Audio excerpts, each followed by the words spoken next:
তো আজকে আমি যেটা এক্সপোজ করতে যাচ্ছি সেটা হচ্ছে চুলা। তো সেটা কি একটা চুলা।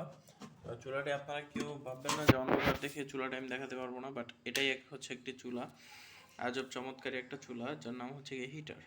তো অনেক জায়গায় এটা হচ্ছে দিয়ে রান্না হয়, দেখতে পাচ্ছেন লাল হয়ে গেছে কয়েল।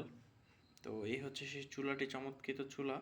তো আমি এটা বা লাইট জ্বালিয়ে আপনাদেরকে দেখানোর চেষ্টা করব, অবশ্যই সবার সাথে থাকবেন এবং ভিডিওটি ভালো লাগলে চ্যানেলটি সাবস্ক্রাইব করে দিবেন। এই হচ্ছে সেই চুলাটি যেটি আমি আপনাদেরকে দেখাতে চাচ্ছি। তো এই হচ্ছে সেই চুলা। তো আমি আপনাদেরকে যেটা দেখাচ্ছি, এই হচ্ছে এই চুলা। এর চারো সাইডে দেখতে পাচ্ছেন মাটি দিয়ে তৈরি, এবং এখানে সম্পূর্ণ এটা হাতেই তৈরি হয়েছে, ঠিক আছে, হ্যান্ডমেড। এটা বাজার থেকে কিনে নিয়ে আসা লাগছে, এটার দাম নিচ্ছে বেশি না, 30 টাকা, প্রায় 100 টাকার পরিমাণ তার। আপনার তারগুলো একটু মজবুত নিতে হবে, যেই তার দিয়ে আমরা মূলত সাধারণত বাড়ি ঘরে লাগাই। অনেক মজবুত প্রকৃতির তার যেগুলো আছে, যেগুলো কম দামি না, কম দামি ওই যে 20 টাকা গজ, 10 টাকা গজ, 15 টাকা গজ, ওইসব তারে হবে না।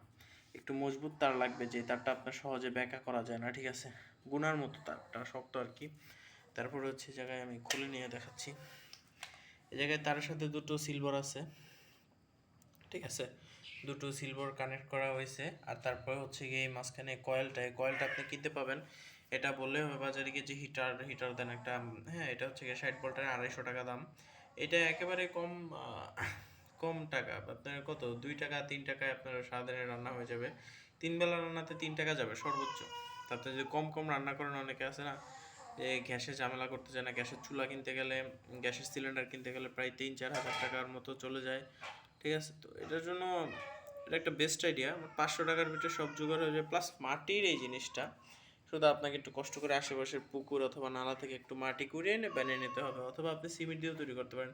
অথবা মাটির এটা না বানাইয়া আপনি সিম্পলি এই হিটারটাই একটা ইটের উপরে বাইধা রাইখা তার উপরে একটা সিস্টেম করে আরো 2-3টা ইট দিয়া সাইডে তারপরে রান্না করতে পারেন। মানে এই জিনিসটা খুবই সহজ এবং ইজিলি ভাবে যদি আপনি বানাইতে পারেন, ঘরে যদি কেউ ইলেকট্রিশিয়ান থাকে তাহলে আপনার খুব সুবিধা হবে, অথবা ঘরের কেউ। আর যদি আপনি এটা চান যে এটা কীভাবে বানাইছে এটা রিভিউ একটা দেওয়ার, তাহলে চ্যানেলটি সাবস্ক্রাইব করে আমার পাশে থাকেন, এবং বড় ভিডিও খুব শীঘ্রই আসবে। কমেন্টে জানিয়ে দেন আপনার কি ভিডিওটা প্রয়োজন কিনা। ওকে, বাই, আল্লাহ হাফেজ।